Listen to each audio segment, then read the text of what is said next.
우리가 계속해서 우리 요한계시록을 통해서 우리가 일곱 교회의 모습을 통해 우리 교회가 또 우리 바라봐야 될, 지향해야 될 교회가 어떤 교회인가, 모델적인 교회를 함께 보고 있죠.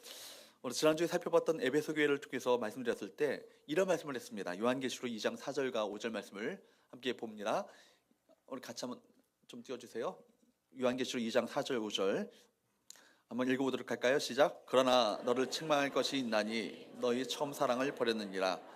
그러므로 어디서 떨어졌는지를 생각하고 회개하여 처음 행위를 가지라.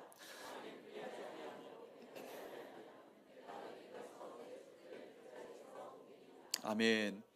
지난 시간에 우리 처음 사랑을 다시 회복하라고요. 처음 사랑을 가지라고, 처음 행위를 가지라고 말씀을 드렸습니다. 우리가 처음 사랑이라고 얘기할 때 우리가 흔히 예수님을 처음 믿을 때의 어떤 처음 감동으로만 생각하는데, 이미 말씀드린 것처럼 감정적인 뿐만 아니라 에베소 교회 그 성도들에게 그 에베소서 1장에 보게 되면 사도 바울이 편지를 하죠. 뭐 해야 되냐면 에베소 교인들을 생각하고 기억할 때마다 감사한데, 뭐에 대해서 감사하냐면 주 예수 안에서의 믿음이 있었고 그들이 모든 성도를 향한 사랑이 있었다라는 거예요.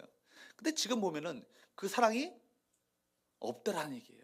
그 사랑의 자리에서 떨어진 지 오래가 되었고 그들만에는 그 어떤 종교적인 전통과 형식만이 남겨져 있는 그 상태 가운데 있다라는 거예요.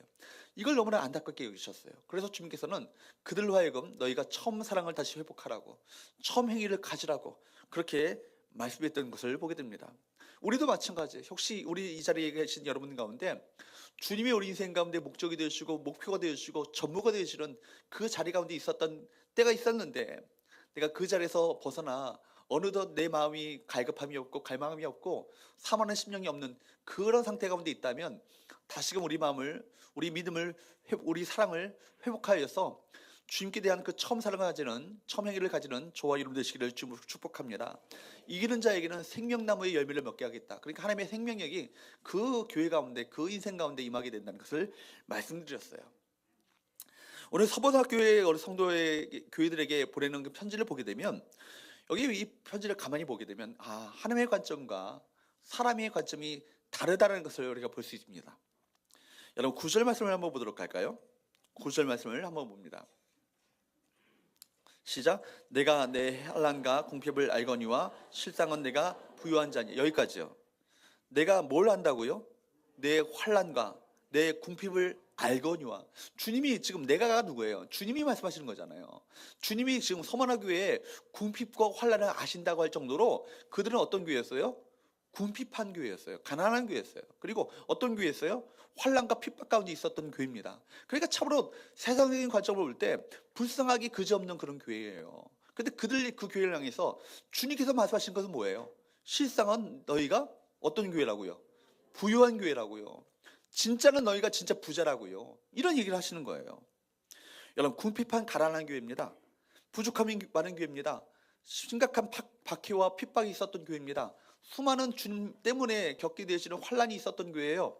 그러니까 교인들 스스로가 생각하기를 우리는 작은 교회다고, 참 가난한 교회라고 그렇게 생각했던 교회입니다. 근데 하나님께서는요, 그 교회를 향해서 뭐라고 말씀하십니까? 다시 한번 보십시오. 전혀 그렇지 않다는 것이죠. 내가 내 환난과 궁핍을 알거니와, 알지만 그러나 실상은 뭐라요? 내가 부유한 자라고요. 여러분 이렇게 하나님의 관점과 사람의 관점이 다를 수 있다는 겁니다. 올해는요 교회적으로 숫자가 많고 한 10,000명 정도 넘으면요 아주 부유한 교회고 부자 교회고 아주 훌륭한 교회라고 생각합니다. 더군다나 10만 명 정도 되면 이 교회는 아주 목회도 목사님 잘 하셔가지고 아주 훌륭한 대단한 교회라고 얘기합니다. 부동산도 좀 많이 갖고 있고 교회 건물도 삐까뻔쩍 몇백억 들여가지고 지어야 그 교회는 대단한 교회라고, 훌륭한 교회라고. 목사님이 미국 가고 또 독일 가서 박사학위 거기다 포닥 과정까지 밟아야 그 정도 돼야 대단한 교회라고 생각합니다. 근데 주님께서는요 전혀 그렇게 생각하지 않으셨다라는 거예요. 우리 개인도 마찬가지예요. 뭔가 배가 부르고 경제적으로 부유하고 좀 뭔가 배울 만큼 배웠고 삶에 어려움이 없을 때, 또 세상적으로도 지위와 성공을 거뒀을 때 그 인생을 성공한 인생이라고 얘기합니다. 근데 주님의 성공과 주의 관점은요 다르다는 거예요. 하나님은 전혀 다른 차원에서 지금 이 교회를 바라보고 계셨음을 우리 보게 됩니다. 환난 가운데 있었고 궁핍 가운데 있었던 그 교회를 향해서 실상은 내가 어떤 교회라고요? 부유한 교회라고요. 반면에 보십시오. 나중에 우리 살펴보겠지만 라오디게아 교회를 한번 보십시오. 우리는 부자라 부족한 것이 없다, 그렇게 생각했던 교회예요. 말하자면 엄청난 재산을 갖고 있었던 교회고요. 많은 어떤 교인들이 아마 있었던 교회겠죠.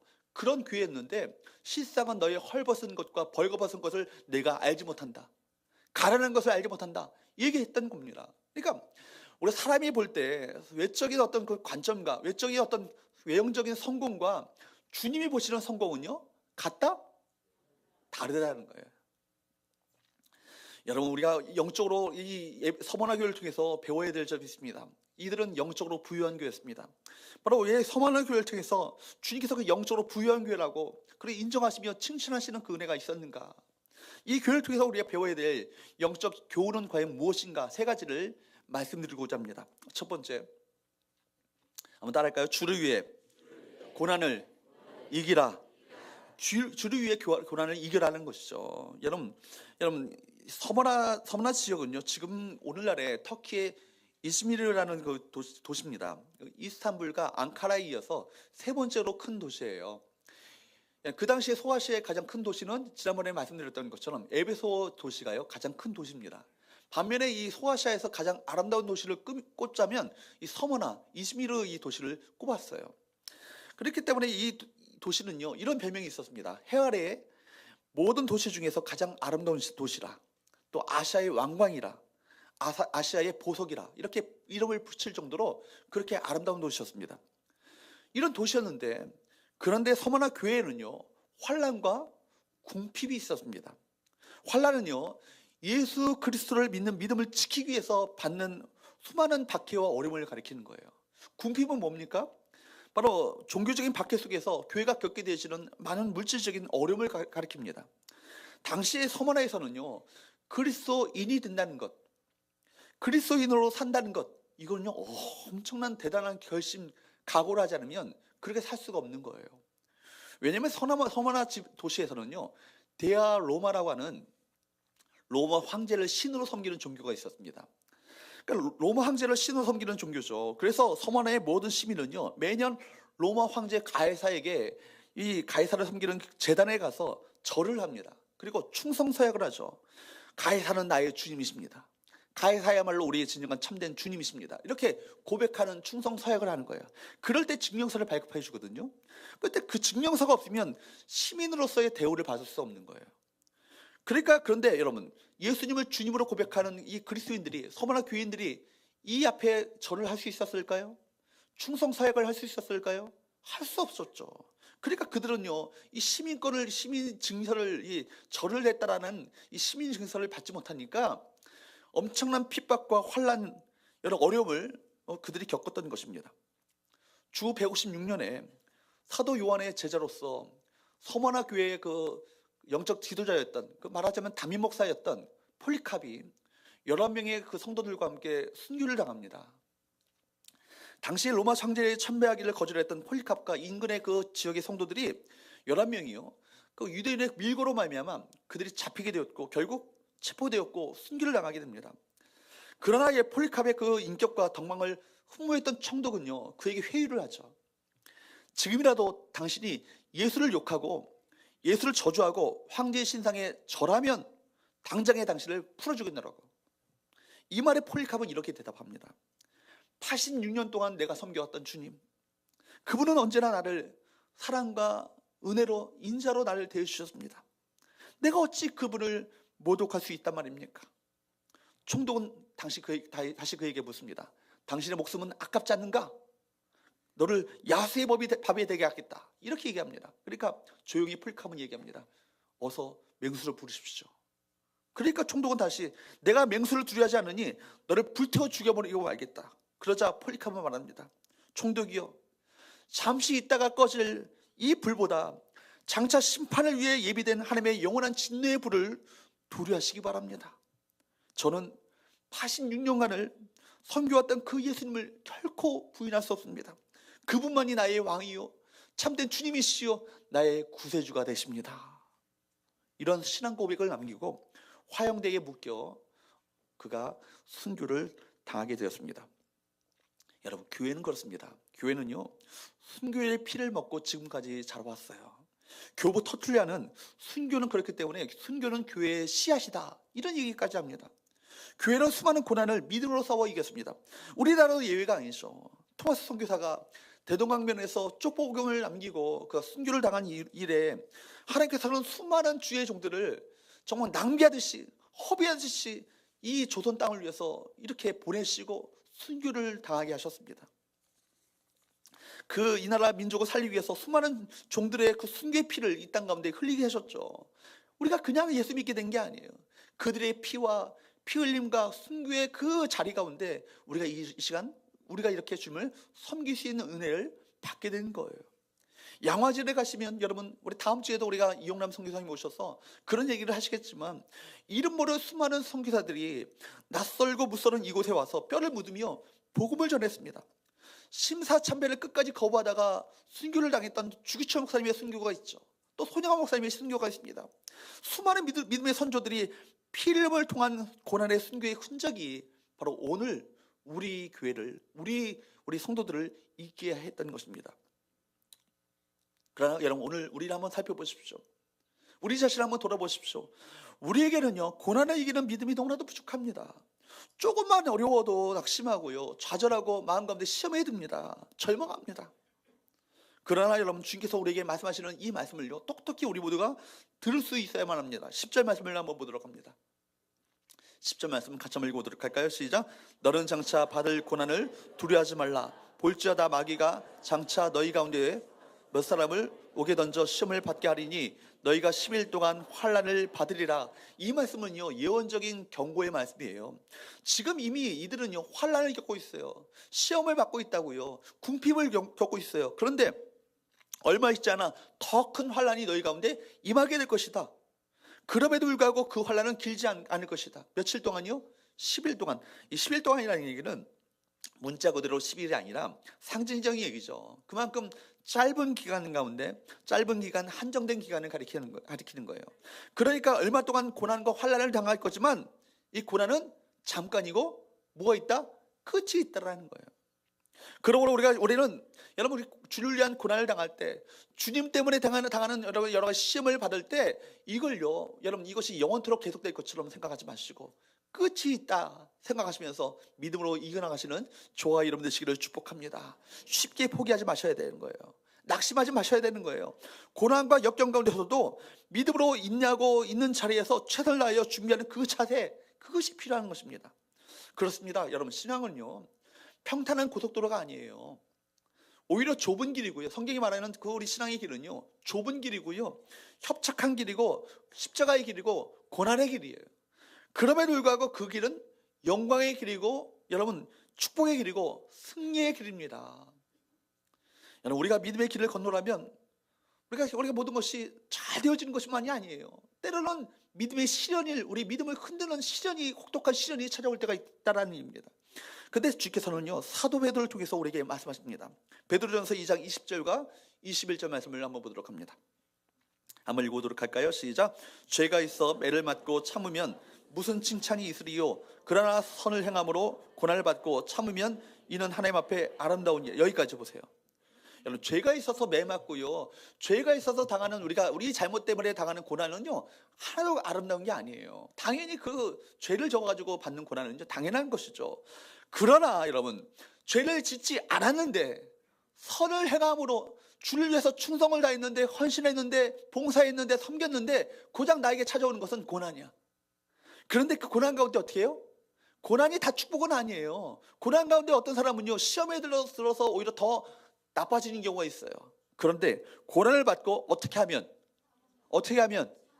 참으면, 고난 자체가 축복이 아니라 고난을 받고 참으면 이게 복이 된다는 거예요. 이게 뭐예요? 참으면 어떻게 된다고요? 이는 누구 앞에서?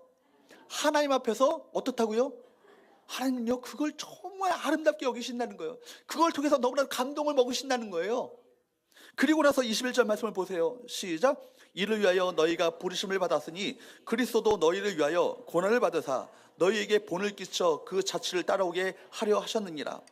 여러분, 이걸 위해서요, 고난을 받을 때, 주를 위해서 고난을 받을 때 참고 인내하며 승리하기를 위해서 우리가 이걸 위해서 부르심을 받았다는 거예요. 부르면서 어떤 모델을 내십니까? 누구의 모델을 얘기하셔요? 예수 그리스도의 얘기를 하시는 거예요. 그리스도도 너희를 위하여 고난을 받으사 너에게 보를 끼쳐 모델이 되셔서 우리로 하여금 어떻게 하시게 하셨다고요? 그 자취를 따라오도록 하셨다고요.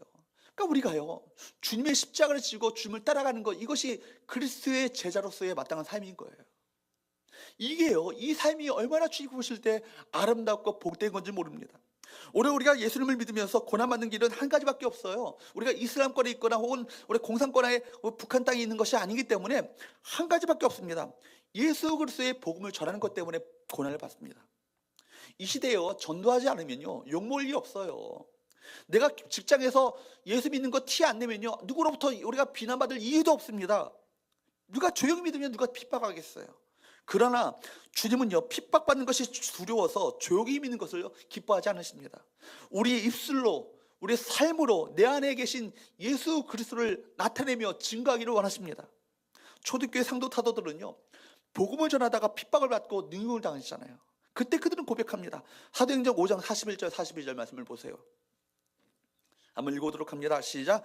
사도들은 그 이름을 위하여 능력받은 일에 합당한 자로 여기심을 기뻐하면서 공의 앞을 떠나니라. 여기까지 한번 보세요. 여러분, 사도들이 지금 이 배경이 어떠냐면 예수님이 바로 그리스도이심을 증거하고 전도하다가 그들이 잡히게 됐잖아요. 그래서 유대 지도자들로 목에 갇히게 되었고 그들이 채찍질을 당합니다. 매질을 당합니다. 매질이라는 게 어떤 거냐면, 여러분 더 패션 오브 크라이스트 그 영화를 보셨잖아요. 거기 보면은 살점에 뚝뚝뚝뚝 떨어져 나가는 그 매질이에요. 채찍질이에요. 그 피투성이가 됩니다. 채찍질을 맞다가 죽기도 해요. 그 정도로 엄청난 고난을 받고, 심지어 너희가 더 예수를 증거하면 어떻게 된다고요? 죽여버리겠다고. 너희 스승 예수처럼 너를 죽여버리겠다고. 그렇게 죽음의 위협을 그들에게 가하는 거예요. 그런데 여러분 보세요. 사도들은 누구를 위하여? 그 이름을 위하여. 그 이름이 뭐예요? 예수님의 이름을 위하여 능력받는 일에 합당한 자로 여기심을 기뻐했다는 거예요. 너무나 이게 감동이에요. 저는 그냥 능력받는 일로 그냥 기뻐하는 게 아니라 능력받은 일에 합당한 자로 선택받은 것.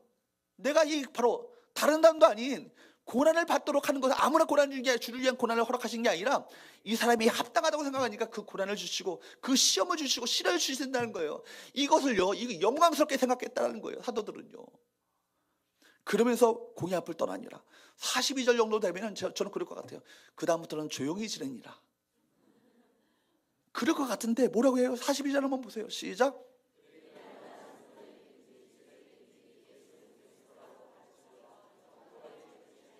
여러분 보세요. 예수님을 믿으면, 너희들이 예수님을 증거하면 핍박이 있고 환난이 있고 죽음의 위협이 있다. 여러분 그것을 지금 여전히 그 상황이 실제 상황이에요. 실제 상황 진행되고 있는 상황 속에서도 그들이 어떻게 했다고요? 날마다 성전에 있든지 집에 있든지 예수는 그리스도라고 가르치기와 전도하기를 그쳤다라고요? 그치지 않았다고요. 여러분 우리 교회가요, 영적 부유함을 추구하기 위해서는 무엇보다도 예수 생명을 전하는 이 사명을 감당해야 될 줄로 믿습니다. 우리 교회 두 번째 사명이 뭐예요? 비전이 뭐예요? 주님의 지상명령을 수행하여 열방을 회복하는 교회예요. 주님의 지상명령을 수행하여 열방을 회복하는 이 비전을 가지고 살고 있잖아요. 여러분 이거요 쉬운 게 아니죠. 여러분 전도하는 거 쉬워요? 전도해서 한 사람을 여러분 주입 앞에 모셔오는 거 쉬워요? 우리 많은 선교사들을 파송하고 협력하기 위해서 많은 물질들이 들어갑니다. 심지어 또 우리의 비전 트립을 통해서 우리 많은 성도들의 후원을 통해서 또 함께 이렇게 비전 트립을 떠납니다. 이거 쉬운 일이 아니에요. 그러나 이 일을 우리가 끝까지 감당해야 될 그 이유가 뭐예요? 여러분 주님께로부터 인정받는 영적인 부유한 교회가 되기 위해서 이 사명을 감당하는 거예요. 다음 주에 우리가 선교 작정 주의를 하잖아요. 여러분 다 어려우시죠? 어려운 가운데 특별히 선교헌금을 여러분 떼어서 주 앞에 드리는 그 이유가 뭐냐는 거예요. 우리가 이 땅 가운데 주님의 그 지상명령을 수행하여서 열방을 회복하는 이 비전 가운데 우리가 영적으로 부유한 교회가 되기 위해서 이 사명을 감당하는 것 아니겠습니까? 사랑하는 여러분, 힘들고 어렵지만 서머나 교회 같이 목숨 걸고 예수의 증인이 되고자 할 때 주님 앞에 주님께로부터 인정받는 영적으로 부유한 교회가 될 줄로 믿습니다. 어떤 고난이 온다 할지라도 예수님 때문에 받는 그 고난이라면 기쁨으로 여기시고 주님 앞에 헌신할 때 주님 앞에 칭찬과 영광과 존귀를 얻게 될 줄로 믿습니다. 두 번째로 한번 따라할까요? 고난 중에도 변함없는 주님을 신뢰하라. 고난 중에도 여러분들이 고난을 집착하지 마시고 우리 시선을 눈을 들어 고난 가운데 변함없이 우리를 함께 하시는 그 주님을 바라볼 수 있어야 되는 거예요. 그 주님을 믿을 수 있어야 됩니다. 그들이 고난 속에서도 굴하지 않냐고 끝까지 그 믿음을 지키며 충성을 다했던 그 이유는 뭐냐면 고난 중에도 변치 않으시는 그 주님을 끝까지 그들이 신뢰하고 믿었기 때문입니다. 8절 말씀을 한번 보도록 할까요? 8절 주님의 말씀입니다. 8절 말씀을 한번 읽어보도록 합니다. 시작. 서머나 교회의 사자에게 편지하라. 처음이며 마지막이요 죽었다가 살아나신 이가 이르시되. 여기 보면은 주님께서 자기 자신을 당신 자신을 소개하실 때 뭐라고 소개하셔요? 처음이며 마지막이라고요. 알파와 오메가가 됐다는 거예요. 처음과 A와 Z가 됐다는 얘기입니다. 그러니까 무슨 얘기예요? 주님 자신을 소개하실 때 종종 사용하시는 표현이에요. 영원토록 동일하시다는 얘기입니다. 그러니까 세상에 있는 것들은 다 변해요. 여러분, 사람도 변하고요, 여러분 환경도 변하고요, 심지어 사람까지도 변해요. 다 언젠가는 사라지게 마련이에요. 그러나 여러분, 주님은 영원토록 변치 않으시고 동일하신 분이심을 믿으시기 바랍니다. 여러분, 또한 죽었다가 살아나신 이는 뭐예요? 주님께서 모든 인류를 구원하시기 위해서 십자가에 달려 죽으셨잖아요. 그것으로 끝났다면 비극이죠. 그러나 주님께서는 3일 만에 다시 부활하심으로 말미암아 사망 권세를 깨뜨리시고 마침내 승리하시고 하나님의 영광을 그가 취하셨습니다. 여러분, 그 주님께서 오늘도 저와 함께 하시고 오늘도 저와 여러분을 함께 붙들고 계시고 동행하고 계시고 영원토록 함께 여러분들 인도하시는 그 주님이심을 신뢰할 수 있기를 바랍니다. 그러므로 처음이며 마지막이요 죽었다가 살아나신 바로 그 주님을 신뢰하는 서머나 교회, 그 서머나 교회는요, 환난이 있었고 가난이 있었고 궁핍이 있었고 말할 수 없는 인생의 고난이 있었지만 끝까지 낙심치 않고 그 충성된 마음을 변치 않고 끝까지 주님을 충성한 그 교회가 되었다라는 거예요. 얼마나 주님께서 보셨을 때 감격스럽겠어요. 그 교회에게 주님께서 지금 뭐라고 말씀하십니까? 10절 말씀을 보도록 할까요? 10절 말씀 시작. 너는 장차 받을 고난을 두려워하지 말라. 볼지어다 마귀가 장차 너희 가운데서 몇 사람을 옥에 던져 시험을 받게 하리니 너희가 10일 동안 환난을 받으리라. 내가 죽도록 충성하라. 그리하면 내가 생명의 관을 내게 주리라. 아멘. 네가 환난을 당할 것이지만 그러나 어떻게 하라고요? 내가 죽도록 충성하라고요. 죽도록 충성하라. 이 말을 우리 보통 생각할 때 쇠 빠지게 충성하라 이렇게 생각합니다. 이런 의미로 받아들여요. 그런데 원어적으로 보면요, 그런 얘기가 아니에요. 이 죽도록이라는 얘기는 죽음에 이르기까지라는 얘기예요. 순교에 이르기까지라는 얘기예요. 그게 무슨 얘기예요? 끝까지라는 얘기예요. 끝까지. 그러니까 무슨 얘기입니까? 많은 사람들이 환난이 올 때, 핍박이 올 때, 나 이렇게까지 힘들게 예수 믿기 싫어요. 이렇게까지 내가 이렇게 예수를 믿으면서까지 이렇게 고난을 받아야 되나요? 이제는 지쳐요. 더 이상 못하겠어요. 하면서 주님을 따라하는 자들이 많이 있었다라는 얘기예요. 그러나 서머나 교회만큼은 어떻게 했다는 거예요? 끝까지 충성하는 교회가 됐다는 얘기예요. 여러분, 여기 이 충성이라는 말은요, 사실은 피스티스라는 말인데 이 말은 믿음이라는 말과 어원은 이 단어가 똑같아요. 헬라어 단어가 똑같아요. 어디서는 성경에서는 이 말이 믿음이라고 번역하고 어디에서는 충성이라고 번역했어요. 그러니까 사실 믿음과 충성이라는 말은 같은 말이에요. 우리가 번역상에서는 그 믿음과 충성이라는 말이 좀 뉘앙스가 다를 뿐이지만 그러나 어원은 같은 말이고 같은 말이에요. 여러분, 그러니까 믿음과 충성은요, 똑같은 이 피스티스라는 말에서 나왔다는 말은 근본적으로 그 의미가 같다라는 얘기입니다. 그렇기 때문에 믿음 없는 충성이 있을 수 있을까요? 없죠. 충성 없는 믿음이 있을 수 있을까요? 난 믿음이 많은데 끝까지는 내가 못하겠어. 충성하지 못하겠어. 이게 가능할까요? 가능치 않아요. 여러분, 그러니까 여러분, 충성 없는 믿음은 있을 수 없고요, 믿음 없는 충성은 있을 수 없는 거예요. 여러분, 믿음이 없이 충성하는 것은 가짜 충성이에요. 충성하는 것처럼 보일 뿐이지 충성하는 게 아니라고요. 충성과 믿음은요, 다 하나님을 바라보면서 하나님의 음성을 들으면서 그 음성을 듣고 행하는 것에 그 뿌리를 둡니다. 자기 나름대로 열심히 하는 것은요, 진정한 충성이 아닌 거예요. 때로는 내가 하기 싫고 관심이 없고 견디기 힘든 일이라 할지라도 그거 주님이 기뻐하시면요, 내가 주님을 위해서 일하는 것이 그것이 충성인 거예요. 내가 무시를 당하고 손해를 보고 욕을 먹어도 이걸 통해서 주님의 영광이 나타나면 내가 죽을 각오를 하고 순종하는 것, 이것이 진정한 충성 아니겠어요? 세상은 흔들리고 사람들은 다 변하고 심지어 목사가 나 알아주지 않아도 나는 그래도 끝까지 주님을 신뢰하면서 주님께 충성을 다하겠습니다. 이게 진짜 충성인 거예요. 우리가 부당한 대우를 받고 때로는 억울한 고난을 당하고 그래서 때로는 여러 가지 마음 가운데 상처가 올 수도 있지만 그러나 끝까지 그래서 그것을 인내하면서 그것을 이겨나갈 수 있는 그 이유가 어디 있어요? 변함없으신 그 주님이 이 모든 것을 아신다. 다시 한번 보세요. 내가 내 환난과 궁핍을 어떻게 하신다고요? 아신다. 알거니와. 그러니까 주님이 하신다는 이 믿음이 있을 때 우리는요, 이 모든 시험을 넘어서서 우리가 승리할 수 있는 거예요. 교회 어느 교회나 한국 교회가 그렇게 대단한 어느 교회나 마찬가지예요. 마귀가 역사하는데 어떤 마귀가 역사하냐면 섭섭마귀가 역사해요. 섭섭마귀 앞에서는요, 장로님들도 어쩔 수 없어. 섭섭마귀 앞에서는 목사도 막 나뒹굴어져. 땅굴 판다고요. 섭섭마귀가 들어가면요, 땅굴 팔아요. 교인들이 날 몰라줘. 내가 이렇게 열심히 목회를 하는데 그런 목사님들 많이 봐요. 제가 교인들이 내가 열심히 하는데 교인들이 내가 이 진심을 몰라준다고 섭섭마귀에 빠져가지고 땅굴 파는 목사님 제가 봤어요. 섭섭마귀에는요, 누구도 용정이 없어. 이 섭섭마귀는요, 들어가면 어떻게 감당할 수가 없는 거예요. 근데 그때 그 섭섭마귀를 물리칠 수 있는 이 비결이 뭔지 아십니까? 주님이 아신다. 주님이 아신다. 여러분, 잠언서 25장 13절 말씀에 보면 이런 말씀이 있어요. 잠언서 25장 13절 말씀 한번 봅니다. 시작. 충성된 자자는 그를 보낸 이에게 마치 추수하는 날에 얼음 냉수 같아서 능히 그 주인의 마음을 시원하게 하느니라. 아멘. 충성된 사자, 충성된 종은 어떤 거에 비교하자면, 여러분, 추수날에 여러분, 옛날에 농사 지어졌던 우리 권사님들, 우리 장로님들, 집사님들 좀 아시죠? 농사날에 추수할 때 얼마나 땡볕 아래서 추수할 때 땀이 비오듯이 흐르게 됩니까?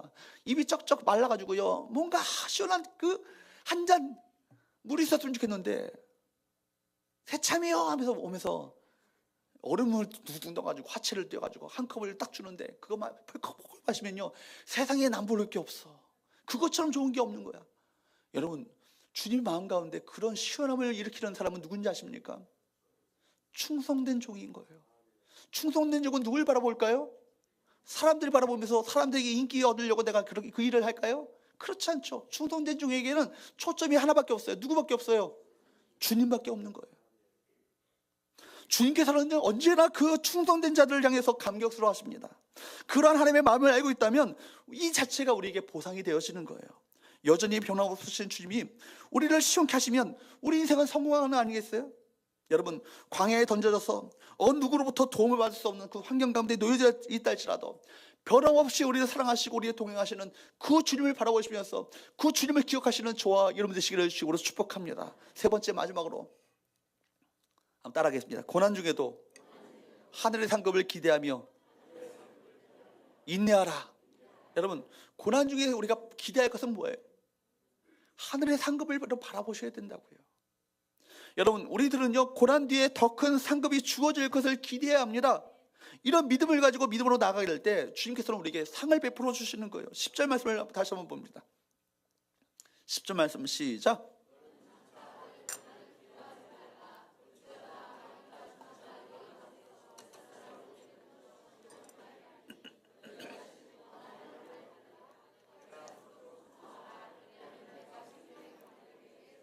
아멘. 내가 죽도록 충성하라. 내가 죽기까지 충성하라. 죽음에 이르기까지 충성하라. 명령 다음에는 뭐가 있어요? 약속이 있어요. 여러분, 명령 다음에는요, 약속이, 그리하면 약속이 있다고요. 어떤 약속이 있어요? 내가 생명의 관을 내게 주리라.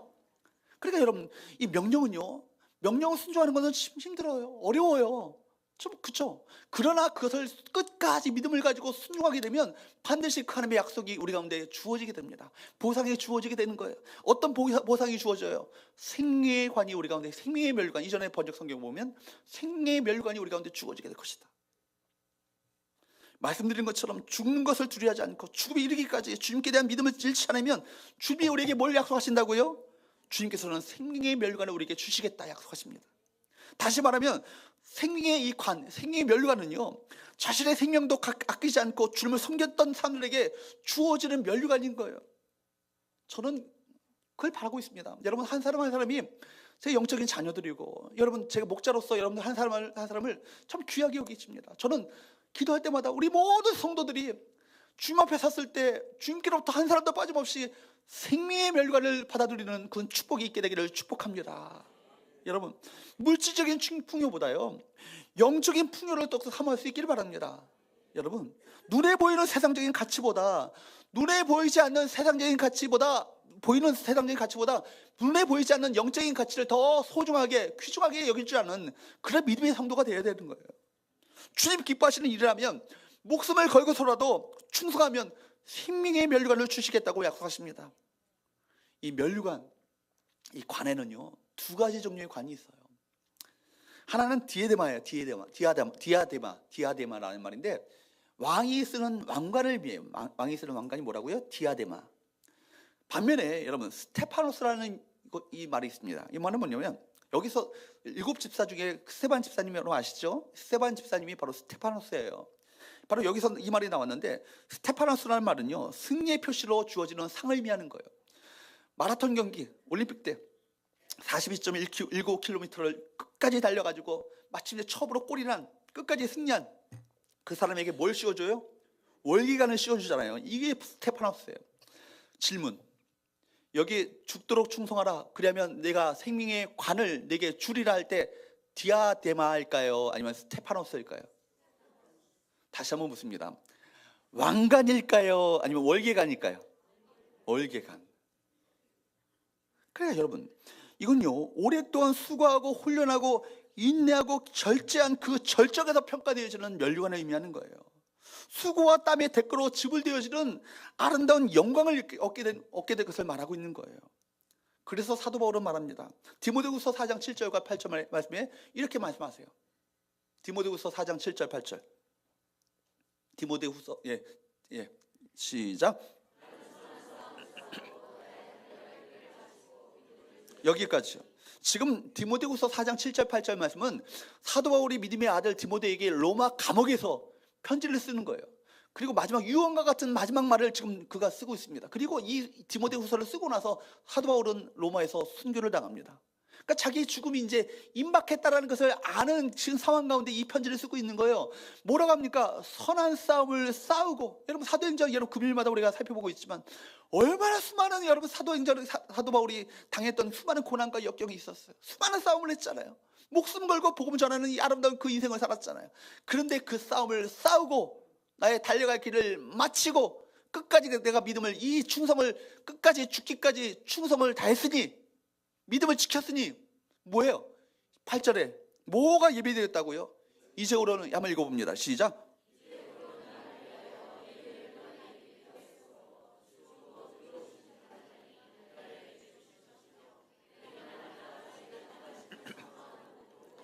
여러분, 끝까지 믿음을 지키는 자에게 뭘 약속되고 있어요? 의의 멸류관. 의라는 얘기는요, 심은 대로 거두게 하시는 공의 하나님께서 주시는 멸류관이에요. 의의 멸류관. 충성으로 심는 자들에게, 믿음으로 심는 자들에게 믿음의 멸류관을 우리에게 주신다는 거예요. 여러분, 의의 멸류관이 예비되었으므로 누가 주신다? 주님, 곧 의로우신 재판장 그 되시는 그 주님께서 나에게 주시는데, 그날에 내게 주실 것인데 나만 주신다? 뭐라고요? 아니라 주의 나타나심을 모든 성교의 성도들에게도 주실 것이다. 아멘. 이 말씀을 하고 계시는 거예요. 그렇습니다. 나 자신을 위해서가 아니라 주님의 영광을 위해서 우리가 죽기까지 믿음의 선한 싸움을 싸우고 믿음을 굳게 지켜 충성하게 될 때 그 수고와 인내의 결과로 말미암아 영광스러운 승리의 멸류관이 우리 가운데 주어지게 될 줄로 믿습니다. 끝까지 믿음을 지키고 충성을 다하는 그 교회가요, 영적으로 부자인 교회인 거예요. 또 11절 말씀을 또 보십시오. 11절 말씀. 시작. 귀 있는 자는 성령이 교회들에게 하시는 말씀을 들을지어다. 이기는 자는 둘째 사망의 해를 받지 아니하리라. 여러분, 서머나 교회 성도들이 정말로 두려워했던 것은 다른 게 아니에요. 잠시 잠깐 머물다가 가는 육신에 관한 것이 아니었어요. 여러분, 우리가 정말 어떤 소망을 가지고 사느냐, 이거 중요하지 않아요. 눈에 보이는 것만을 따라가면요, 자신도 모르게 불쌍해집니다. 눈에 보이는 것은요, 다 지나가거든요. 옛날에 외모만을 하다가 옛날에 제가 전에 교회 권사님 얘기를 한 적이 있었나요? 80 넘으신 권사님인데 대시방을 갔어요. 목사님, 한번 일로 와봐. 이 사진 좀 봐봐. 내가 20대 때 영화 배우 같더라고.